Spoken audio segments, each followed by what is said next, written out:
Today, I'm going to share with you how to structure an offer with one of the most profitable real estate strategies in 2024, seller financing. I'm going to cut through the fluff so you know how to structure these offers and make it a win-win solution for everybody involved. Let's get into it. You must start off by making sure the seller owns the home completely and outright and there's no remaining mortgage on the property. If there's no bank involved, you know you're ready to go and you're about to structure your first seller financing deal. Whether you're talking to the real estate agent or the seller of the home, you have got to ask the question, is there any debt owed on the home?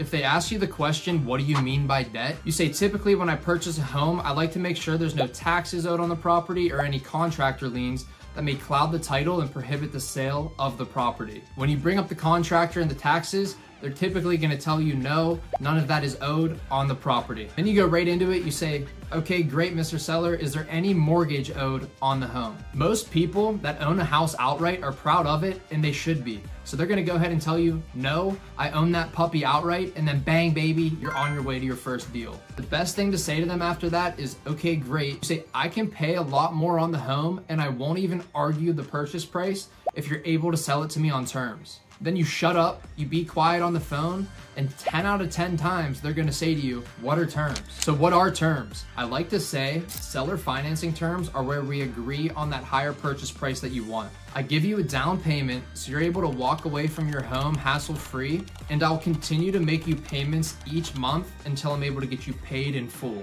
Their next question is usually, well, how long until you're able to pay me in full? Then I start off by saying, my typical term is 5 to 7 years. Now, the shorter the term, usually the lower the price we're able to pay, and the longer the term, the higher the price. The reason being, when I pay you out in say 5 or 7 years, I have to go to the bank and cash out refinance, and they're gonna give me a loan on your property. The bank decides how much they're gonna lend whenever I go and cash out refinance, and we need to make sure the house appraises for the amount I owe you at the end of the term. So we just have to make sure it's not an astronomical amount. Now, I'm willing to do that if you're able to structure longer terms. If the seller says yes to seller finance, here's some tips to know that you have a good deal on the terms you structure. So you need your down payment, your monthly payment, how long you're gonna be paying them, and then your interest rate.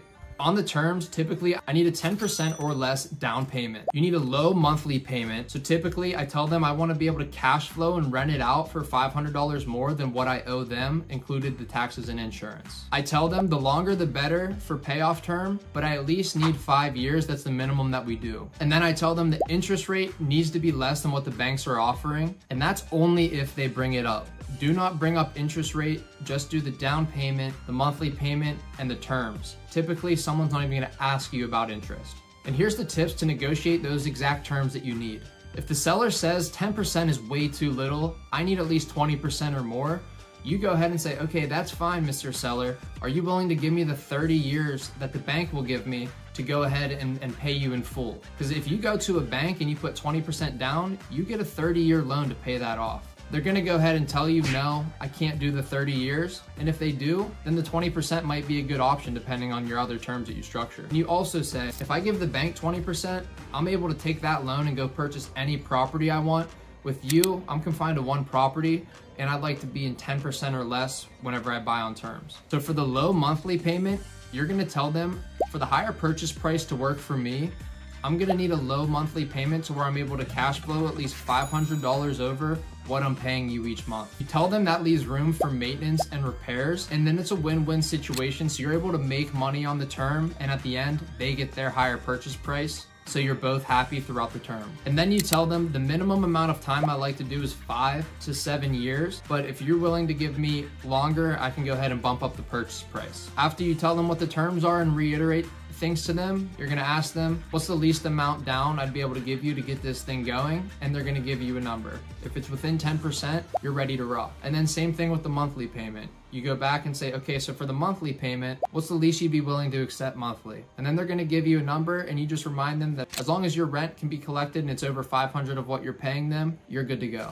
And then the same thing for the length of the term. What is the longest period of time that you will give me to get you paid in full? And then they're gonna say 5, 7 years sounds good, or I do 10 or 15 years if we can go ahead and get a higher price. And you don't even bring up an interest rate. Typically, they're worried about the purchase price, the monthly payment, and the down payment. Only savvy savvy investors might mention an interest rate, and that's where you go ahead and tell them all my deals are typically between 0 and 3% interest. I'd like to keep it that way and simple and kind of have that higher purchase price to where I'm cash flowing, and I don't want to implement interest and make it confusing. But if you want to do an interest rate, we can work it out, and the purchase price just might be a little bit lower. And that's word for word what you need to say to structure your own seller financing deal. As long as you use those tips for negotiating, you know you're cash flowing, you can structure as many of these deals as your heart desires. I hope this video helped. If you guys have any questions or need help working on your seller finance deal you're working on currently, shoot it in the comments below. I'm gonna go ahead and help out everybody, try to structure deals with you. And if you get any value out of it, like, subscribe. I'm gonna catch you guys in the next video. Peace out.